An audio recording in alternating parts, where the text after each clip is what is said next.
Formación del español. La incorporación de una región al vasto dominio del Imperio Romano llevaba consigo la romanización de sus gentes, su cultura y su lengua. De esta forma, la diversidad social y lingüística de la Hispania anterior a la llegada de los romanos fue desapareciendo, y se produjo una transformación en todos los órdenes de la vida, incluyendo la adopción del latín vulgar como lengua prácticamente común a todo el territorio.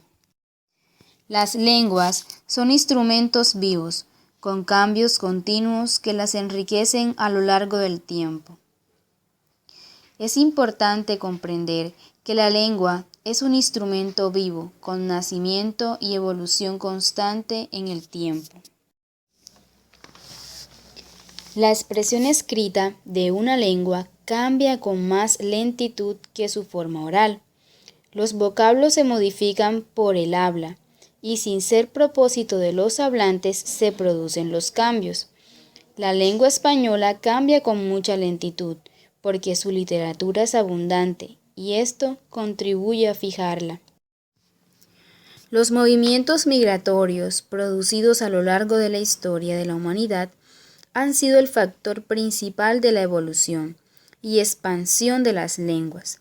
El desplazamiento de los pueblos obedeció principalmente a la búsqueda de mejores condiciones de vida, tierras fértiles, posibilidad de cazar, climas benignos, entre otros.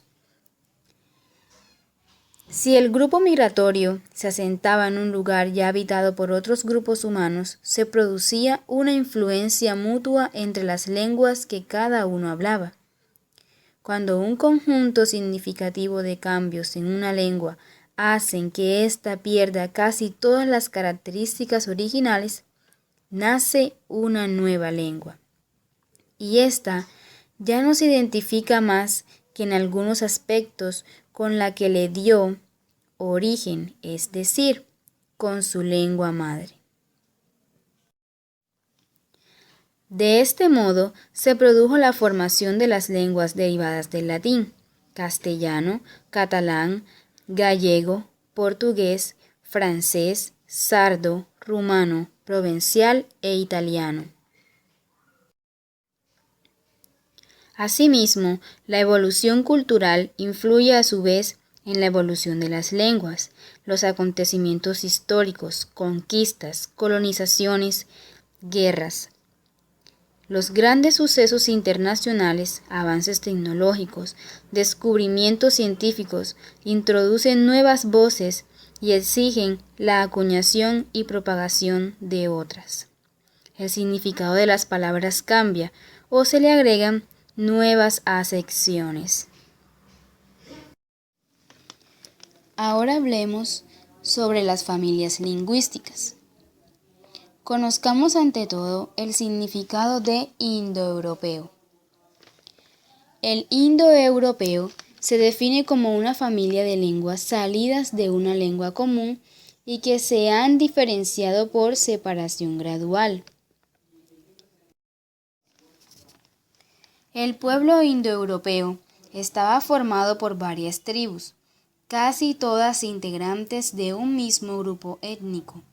Cada una de ellas tenía su propia lengua, la cual poseía algunos caracteres comunes a los de las otras. Sin embargo, no se conserva ningún documento en indoeuropeo, probablemente porque desapareció antes de la invención de la escritura. De estas lenguas se derivaron algunas ramas principales, las cuales a su vez dieron origen a otras ramas secundarias a medida que aquellas tribus se establecían y se mezclaban con las poblaciones sometidas, a las cuales imponían su lengua, que se enriquecía al incorporar sonidos, vocablos y expresiones de los pueblos vencidos. Y así se formó en la península itálica un grupo de idiomas con características muy afines, el grupo itálico, el cual comprende, entre otras, la antiquísima lengua de los oscos y los umbros, y la lengua del lacio, el latín, de la que nacerán más tarde las lenguas románicas. Las lenguas paleohispánicas o prerromanas. Se llaman lenguas paleohispánicas o prerromanas a las lenguas indígenas habladas en la península ibérica, antes de la llegada de los romanos. Origen y formación de la lengua castellana. Para conocer y comprender el origen y proceso de formación de la lengua castellana, es necesario introducirnos en el mundo histórico donde tuvo lugar su aparición. Los soldados, enviados por el pueblo romano para invadir España, llegaron a partir del siglo III a.C. Desde mucho tiempo antes, este territorio se encontraba habitado por diversos pueblos, cuyas lenguas, en mayor o menor medida, han hecho aportaciones al idioma. Dentro de las lenguas paleohispánicas o prerromanas se encuentran núcleos de población primitivos. Entre ellos tenemos a los íberos. Los íberos constituyen el núcleo más primitivo. De ellos quedó el nombre de Iberia, a la península. Llegaron a tener predominio sobre gran parte del territorio. Los tartesios. Los tartesios desarrollaron una cultura más elevada que la de los íberos, con quienes coexistieron. Compitieron arduamente con los fenicios para terminar bajo el dominio de estos, lo que ocurrió entre los siglos XII y VIII a.C.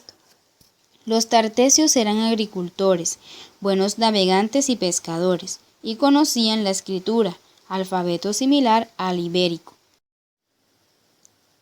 Los celtas. Los celtas provenían de la Galia, del este de Francia y del área germánica. Se establecieron en Aragón, el Valle del Ebro y toda la meseta septentrional. El norte, occidente y centro de la península fueron pues las grandes zonas de su asentamiento. La presencia de este pueblo determinará profundos cambios culturales y étnicos. Muchas voces que hoy usamos son de procedencia celta.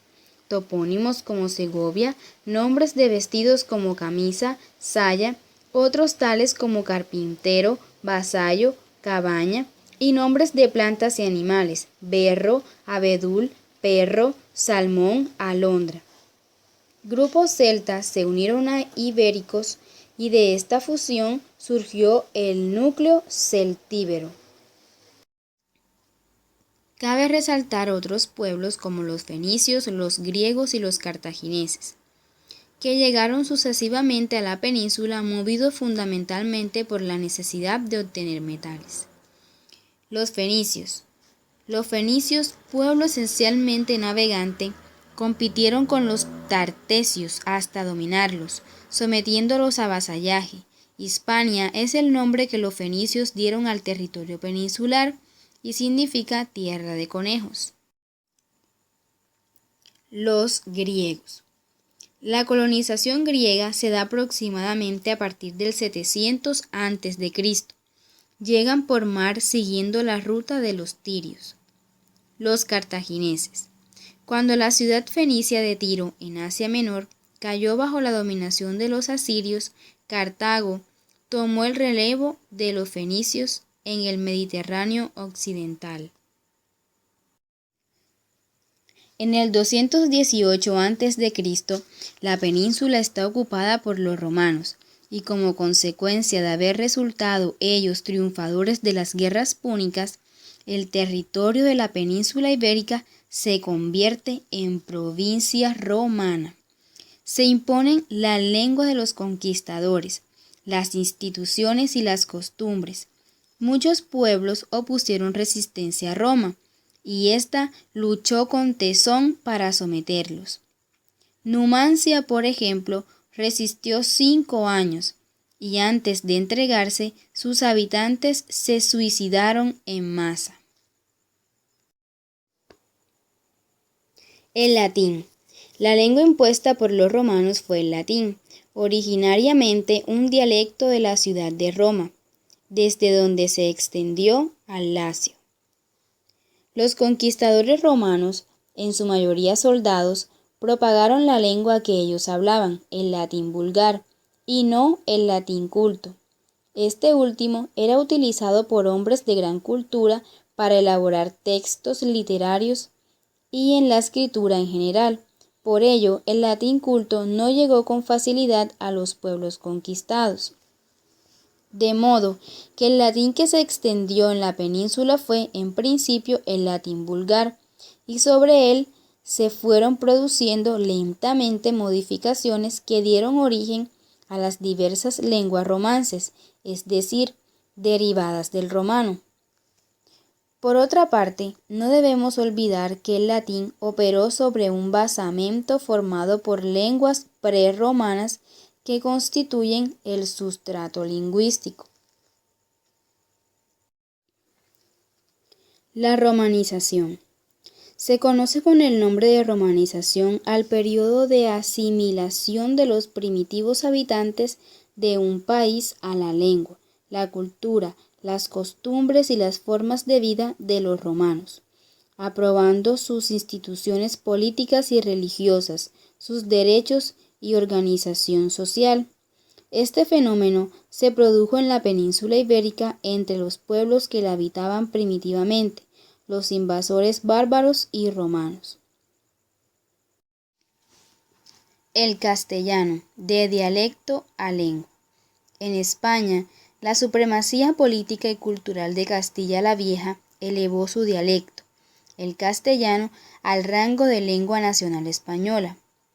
El dialecto castellano formaba todavía en tiempos de la conquista árabe, siglo VIII, junto con el aragonés y con el dialecto de León, un grupo de dialectos que abarcaban un extenso territorio en la España septentrional y central, rodeado al este por el catalán y al oeste por el gallego, a consecuencia de la citada supremacía política y cultural de Castilla la Vieja. El castellano triunfa durante los siglos XIII al XV en Oriente sobre el aragonés, en Occidente sobre el dialecto de León y en el sur sobre los dialectos mozárabes. Lenguas romances o neolatinas. Se llamaron romances las lenguas que procedieron del latín que se hablaba en las diferentes regiones del Imperio Romano en los primeros siglos de la era cristiana. La crisis del imperio que, juntamente con la invasión de los bárbaros, produjo su desmembramiento, favoreció y aceleró la formación de dialectos dentro del latín. Estos dialectos fueron evolucionando y adoptando características de lenguas separadas. El nombre de romance viene de la palabra latina romanice, derivada de romano. Estas lenguas romances se conocen también con el nombre de neolatina.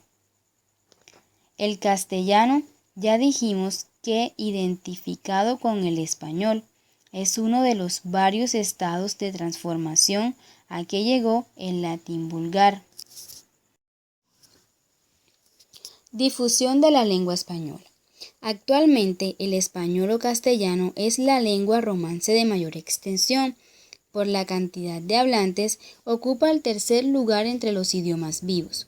La difusión geográfica del castellano es: A. España, donde es lengua nativa y oficial. Al ser lengua del Estado, la Real Academia Española ha sustituido el nombre de castellano por el de español. B. América Central Insular, la mayor parte de América del Sur y parte de América del Norte. C. Ciudades y excolonias españolas de África, donde coexiste con lenguas indígenas. D. La hablan también los judíos sefardíes, que configuran diferentes núcleos de población, especialmente en Turquía y Grecia. En la actualidad, el español es la lengua de cultura de más de 250 millones de personas, de las cuales unos 200 millones la tienen por lengua materna.